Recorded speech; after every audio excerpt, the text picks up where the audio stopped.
We've seen that on the Republican side some in the past, but right now the Republican National Committee is doing a lot better in terms of its fundraising, in terms of its coordination. The DNC is unpopular with its own base. Half of the Democratic Party, or roughly half the Democratic Party, felt like the DNC was unfairly tipping the scales in the last presidential election, trying to get Hillary Clinton nominated, trying to hurt Bernie Sanders. So you start with that bad blood.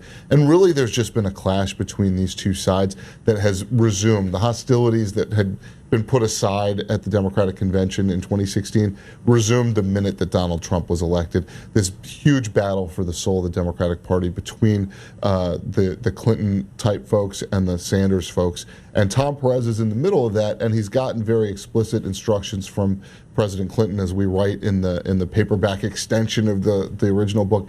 He's gotten instructions from Bill Clinton not to let the party go to the Bernie Sanders folks. And Tom Perez has been doing his job admirably. He's been doing his job admirably. I can't overstate this. In fact, it is impossible for me to overstate this. No embellishment, no hyperbole, no, pushing a particular argument That often backfire. in an overly aggressive way. Just bare bones, blunt, basic truth. The Democratic Party is an existential threat to life on planet Earth. I can't overstate such. People who don't believe in science, particularly the climate science, are disconcerting to me.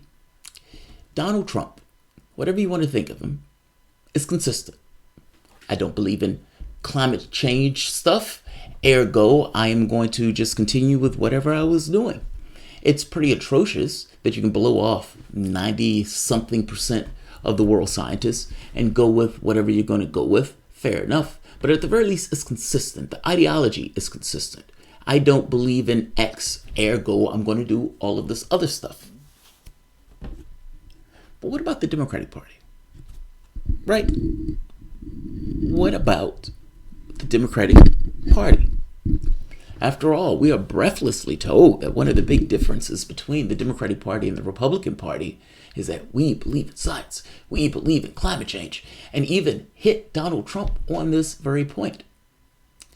I agree that various members of the party may believe in climate change, science, and have gone through policy proposals to try to deal with some of the problems and the vagaries of our particular system.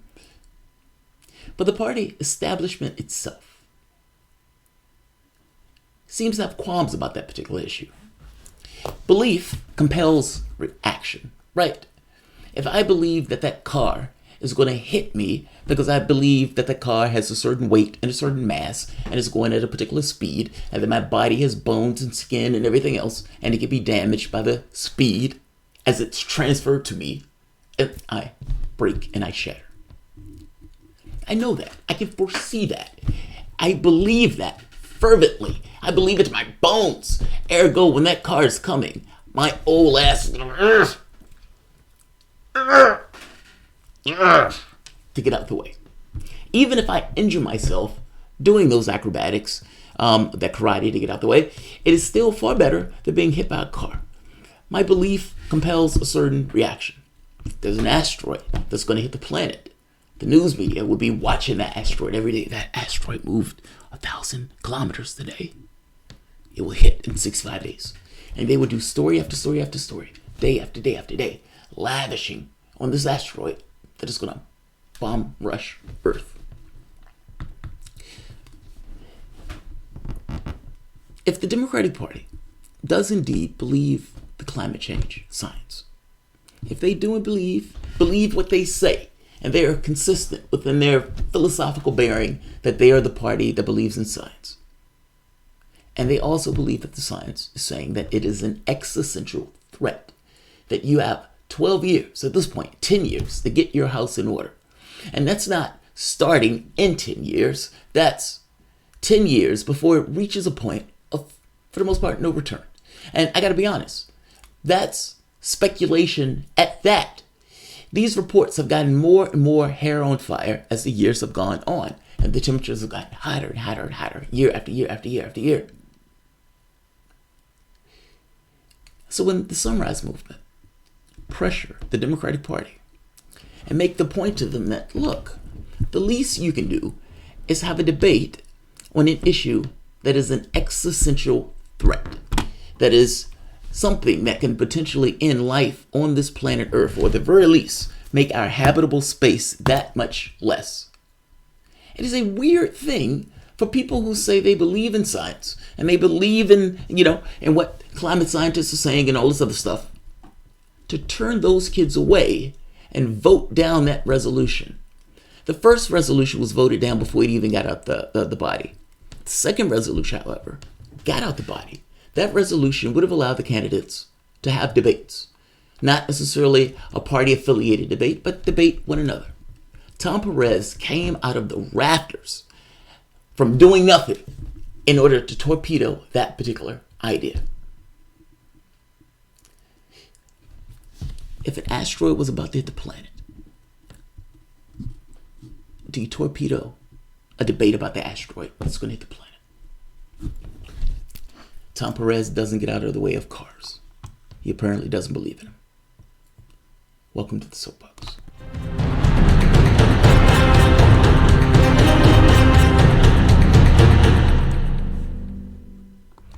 My name is Jamarl Thomas. This is the Progressive Soapbox. Guys, if you dig this content and you find yourself coming back to this channel often, please like this video, share this video. And of course, if you were really digging it, you can always support this content through PayPal or Patreon. You're here today? I haven't been to bed yet. I've been up all night. And so let's do the news. I would say when real men can't sleep, real men do the news. But at this point, we're into the morning. And I have a few errands to run, so there's no point in going to bed. So let's do the news. This was somewhat disheartening. This is Joe Biden. Joe Biden yesterday didn't know where Joe Biden was.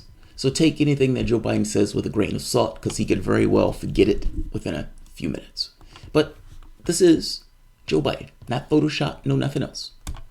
Interested in sending a message to the DNC urging them, because they still haven't said yes to a climate debate yet. I think we should have a climate debate. It's the single most existential threat facing the country. I agree with him. He mentioned a middle-of-the-road approach to climate. That's somewhat weird, considering you just said it's an existential threat. I want a middle-of-the-road approach to that asteroid that's going to hit this planet. That's exactly what you want, Joe Biden. So, Joe Biden, in this space, talking to these kids who've been all over pressuring all of these congressmen for just this debate. And by the way, all of the people in the Democratic election, at the very least the top candidates, have called for a climate debate. Interestingly enough, this is Biden's campaign, one of his campaign surrogates. I don't know if she's the communications director or his manager, so I'm not going to say which one, but she's affiliated with Biden. This is Simone Sanders talking. I hope you can hear this. Now, you just heard Biden says, yes, I want a climate debate.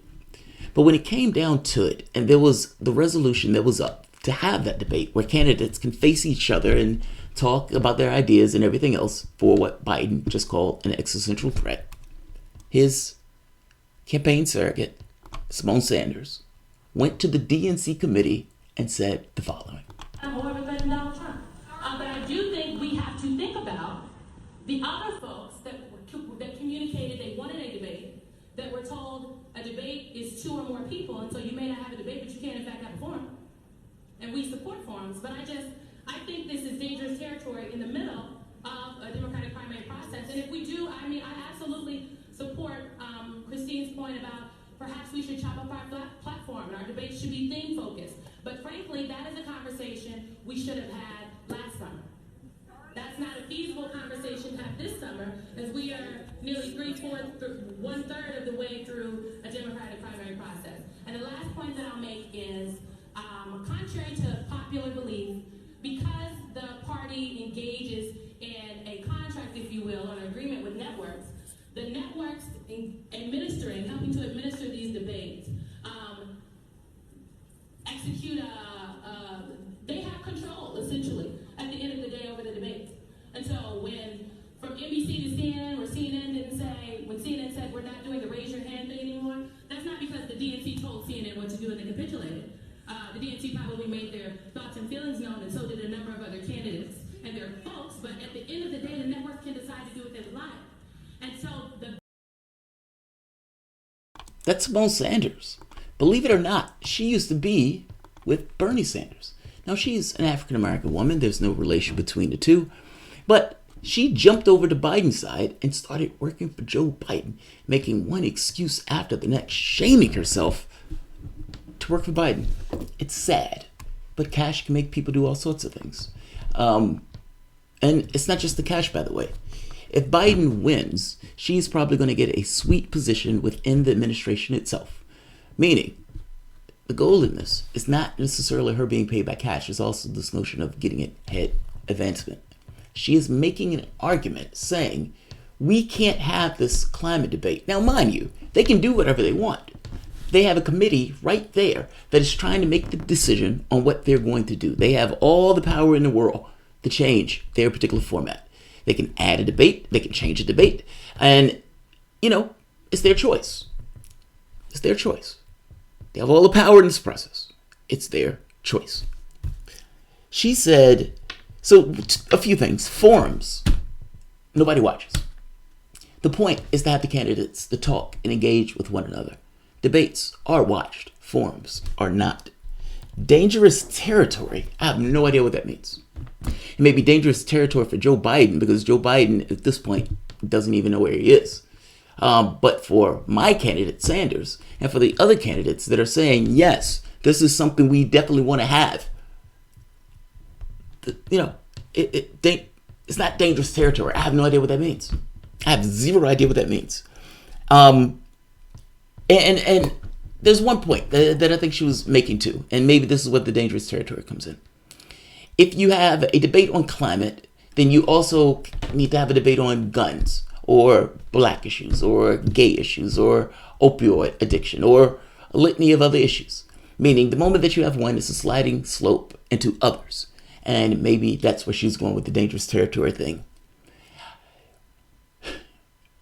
There's an asteroid that's going to hit the planet. And I get you guys want to talk about this thing that's an existential threat. I get it, Simone. But your guy said it was an existential threat. I don't think your guy's lying, unless you want to say your guy's lying. So I get you guys want to talk about this existential threat, this thing that's threatening life on this planet Earth. But I kind of want to talk about black issues. And, if you want to talk about that, I want to talk about my black issues. Fuck. I get life on Earth may be at risk, but, come on. I think that's a red herring. If all of the candidates agree that this is what they're going to do, they can do that. And they can do that without doing the other stuff. There is a difference between something that is a global, catastrophic issue that the next administration, all these kids that are pushing, of the Sunrise Movement, there were 200 kids there pushing them to do this amendment through. The interesting thing was, despite Simone Sanders and despite Tom Perez, a resolution did get through to the main body. That resolution was to allow the other candidates to essentially engage in debates. Tom Perez came out of the rafters to kill that. I'm astonished by that. One of the first people that the Democratic Party had talking was a lobbyist, an oil lobbyist. When I saw that, I was reminded of this. DNC would take fossil fuel money after all. Oil man Perez. 2 months. The Democratic Party, the DNC, said they weren't going to take donations from fossil fuel companies. 2 months. That's all it lasted. 2 months. Oil man Perez. Oil man Perez. So does the fact that the DNC is accepting cash-strapped DNC, accepting money from fossil fuel companies, in any way impact the fact that they voted down a resolution that was a compromised resolution, by the way. What I mean by compromised resolution, the DNC did not want to give a debate on this, meaning an official debate. So the compromise was, fine, we won't give you an official debate, but what we will do is allow the candidates to do the debates themselves and they can kind of engage with one another. That compromise resolution was killed in the main committee by Tom Perez, by 222 to 137. Tom Perez essentially strong-armed the DNC to kill this resolution. As they killed the resolution, the truest words ever uttered were spoken.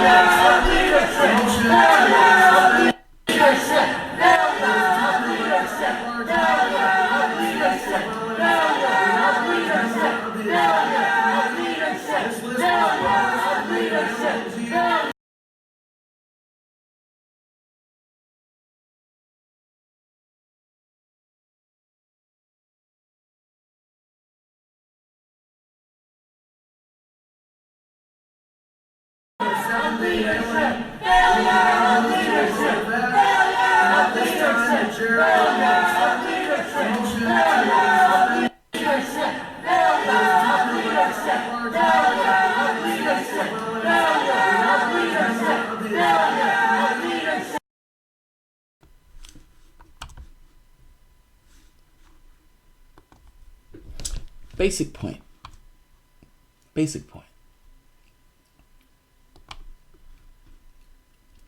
I am a firm believer that belief compels action. I honestly believe that. If, again, the car analogy, if I am going to get hit by a car, I am running to get out of the way of the car. Most people would, because most people understand that a car and being hit by one hurts. You're scientists, the people who you say you believe. Donald Trump is consistent. The people who you say you believe. We believe in science. We believe in science. You breathlessly tell us that. Obama was god of oil. And the person who you guys put up as the standard bearer on the last time around was literally selling fracking around the world. You believe in science. You kill a resolution from kids and allow lobbyists who literally was paid over $800,000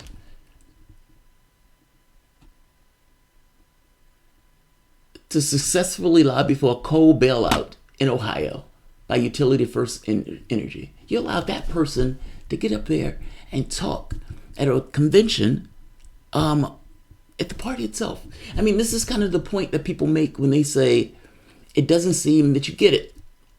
If you believe in this in a flesh-to-bone way, meaning you believe in it from the sense of, yes, we accept the science on this front, and we're going to act and behave accordingly, then the red herrings of, well, we want to talk about black issues, we want to talk about gay issues, and immigration issues, and all these other things, we want to make a bunch of other single issues, doesn't compare.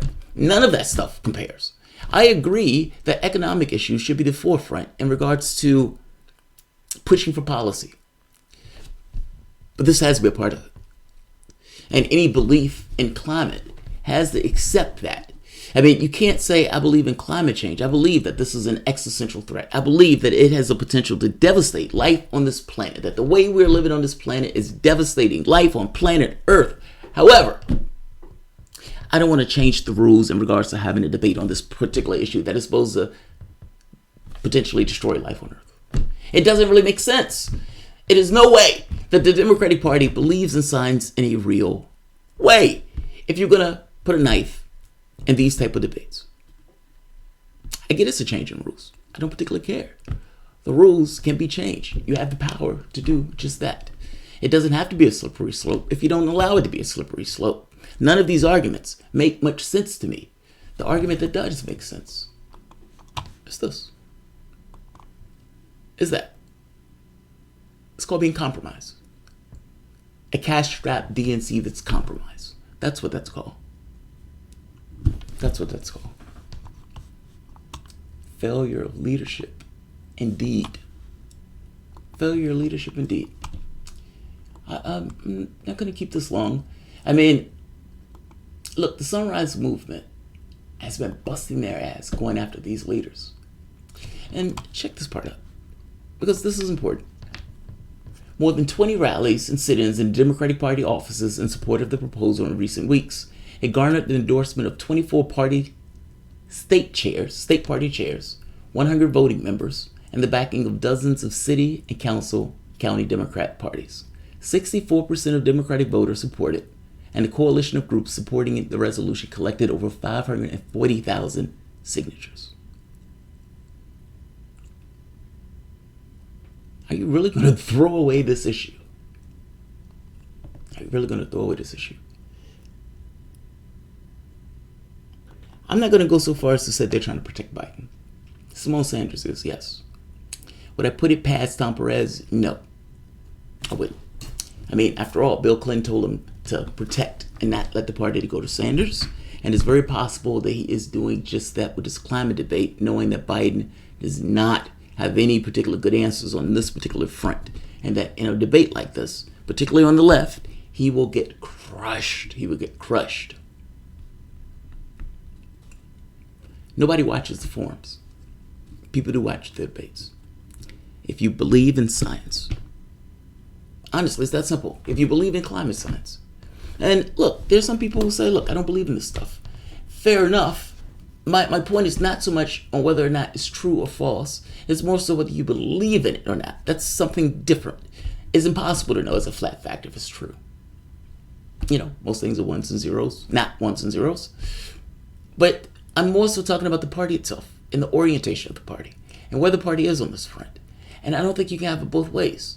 If you really get it in the flesh-to-bone way that life on this planet can be extinguished based on the behavior of human beings on this planet, and that is literally what scientists are telling us and what I've been telling us for years, then it is weird to me, it is strange to me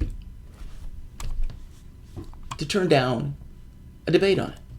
A debate seems such like a small thing, such a whimsical throwaway thing, and yet that seems to be too big for Tom Perez. I'm going to let this video play, and I'll leave it here. Sunrise Movement.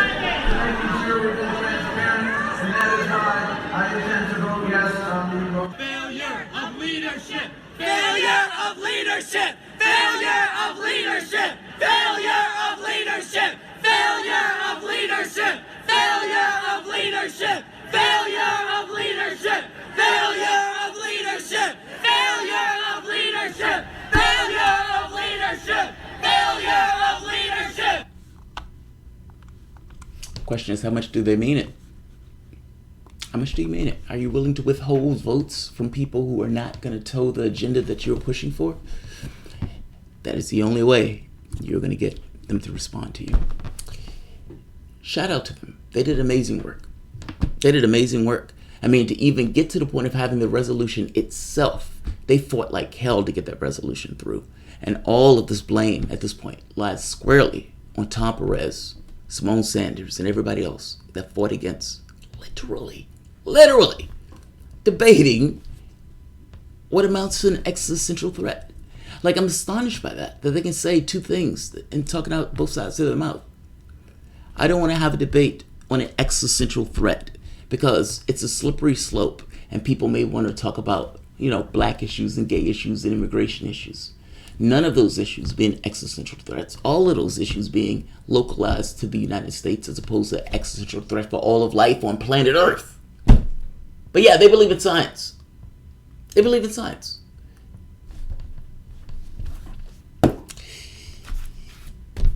Yeah, I'll leave it here. Shout out to the LOS movement, Sunrise Movement. They did amazing work. They did God's work. Thanks all. Oh, by the way, I want to apologize. So, gentlemen that was on my channel last night, Paul, BSO Gaming. Paul, you were right about something, and I misunderstood you, dude. I looked at the last video again, and when I looked at the last video, I realized that we were talking about two different things. When I make a class argument, I'm talking specifically about exploitation.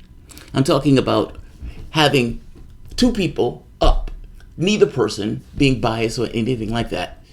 Both, regardless of the race, will exploit. The black person or the person of a particular race may have certain things or biases from them growing up that may impinge upon how they deal with people in their office, meaning whether they pay more or less. But the tendency to exploit is always there because that's the way they maximize their profit. You were talking about something different. You were talking about discrimination. And you're right, discrimination happens. It does. There's no way around it. There's no way around it.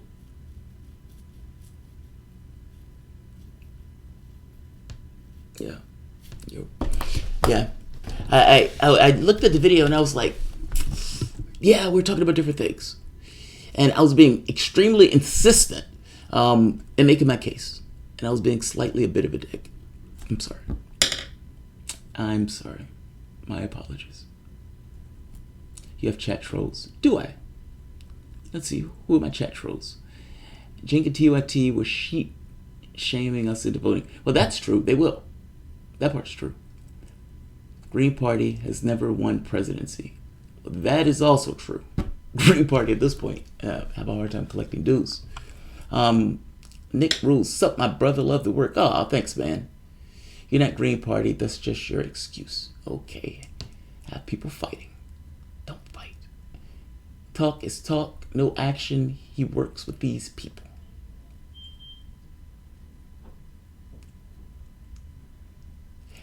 Well, I mean, oh, I see, Paul. No, you're fine. You're fine. Look, some people, they don't feel Sanders. It is what it is. I can't fault them per se. I just disagree with them. But it's what it is.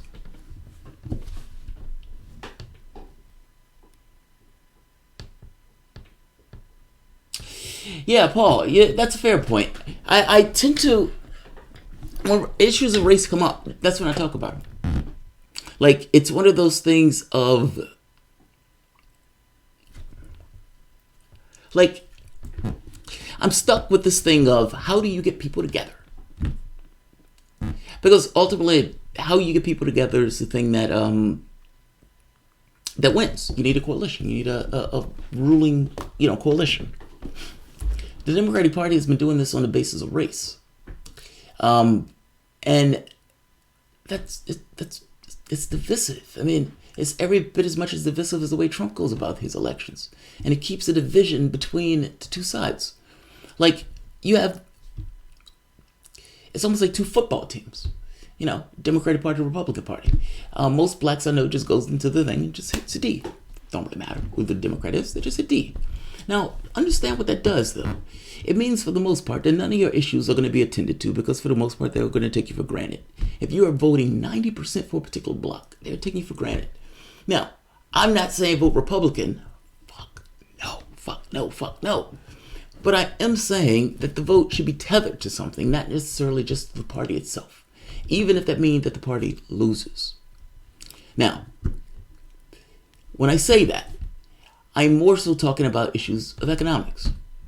The party can walk and chew gum at the same time, meaning they can defend issues of race and identity and all that good stuff while also attending the issues of economics. And what I would put to you is that the issues of economics will do far better things for the races here, especially the ones that are at the low end of the totem pole, whites, blacks, Hispanics, etc. I mean, you talk about half of the country, as opposed to mouthing and talking about feel-good stuff. Meaning, Cory Booker says all sorts of things, but I guarantee you that between hearing Cory Booker talk versus having an extra, wad of money in your pocket, you'll take the extra wad of money, 1,000, every day of the week, twice on Sundays. The race stuff does matter, but it matters contextually, not, it's not the overarching thing. Read the work of James Anderson Lab at Harvard. Fair enough.